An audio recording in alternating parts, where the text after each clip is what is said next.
Renungan 8 November, Anugerah yang menghapus rasa takut. Roma 8 ayat 1, demikianlah sekarang, tidak ada penghukuman bagi mereka yang ada di dalam Kristus Yesus. Kadang dalam hidup ini kita merasa ada jarak antara kita dengan Tuhan, dan rasa takut seringkali menjadi penyebabnya. Mungkin karena dosa-dosa kita atau kekurangan yang berulang, kita merasa tidak layak. Seperti ada yang menahan hati kita untuk benar-benar mendekat kepada Tuhan. Di satu sisi, kita tahu Tuhan sayang kita, tapi di sisi lain, kita merasa bahwa kita harusnya lebih baik sebelum datang kepadanya. Tapi sebenarnya Tuhan tidak pernah meminta kita datang dalam keadaan sempurna. Sebaliknya, Dia ingin kita datang dengan apa adanya kita, membawa seluruh beban dan rasa takut yang ada. Coba pikirkan sejenak, seberapa sering kita menunda datang kepada Tuhan karena kita merasa belum cukup baik atau karena takut Dia kecewa. Mungkin kita pikir Tuhan akan lebih menyukai kita kalau kita sudah berubah atau kalau kita sudah mengatasi kelemahan kita. Bukankah itu yang terjadi waktu kita berrelasi dengan orang lain?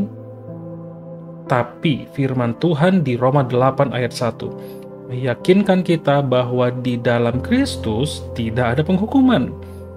Itu berarti bagi orang-orang yang percaya kepada Yesus Kristus, Tuhan akan melihat kita dengan pandangan yang penuh kasih dan penuh penerimaan karena dosa kita sudah ditanggung oleh Yesus Kristus itu sendiri. Bayangkan, Tuhan berdiri dengan tangan terbuka menunggu kita datang. Dia tahu semua kelemahan kita, Dia tahu perjuangan dan kegagalan kita, tapi Dia tidak meminta kita untuk sempurna. Dia hanya ingin kita datang dengan hati yang terbuka, dan di dalam nama anaknya Yesus Kristus. Dan dalam kasih Tuhan, rasa takut kita lenyap karena kita tahu bahwa Allah tidak menuntut kesempurnaan dari kita. Dia ingin kita jujur pada diri sendiri dan padanya, mengakui kelemahan dan dosa kita, serta percaya bahwa kasih karunia-Nya cukup untuk menutup semua itu. Nah, setiap hari berikan waktu untuk berbicara kepada Tuhan dengan jujur. Katakan apa yang menjadi beban di hati kita dan apa yang membuat kita takut dan merasa tidak layak. Akui di hadapannya. Dan berkata, Tuhan, aku datang dengan segala kekurangan, kelemahan, kegagalan, dan juga dosa-dosaku. Aku percaya di dalam nama Yesus Kristus, Engkau menerimaku dengan penuh kasih. Nah, latihan seperti ini akan membantu kita makin yakin pada penerimaan Tuhan.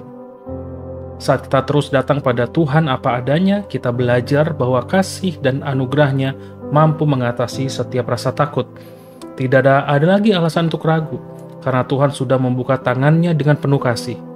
Biarlah ini menjadi pengingat bahwa kita bisa datang kapan saja, tanpa takut dan tahun malu, karena Tuhan telah menerima kita sepenuhnya.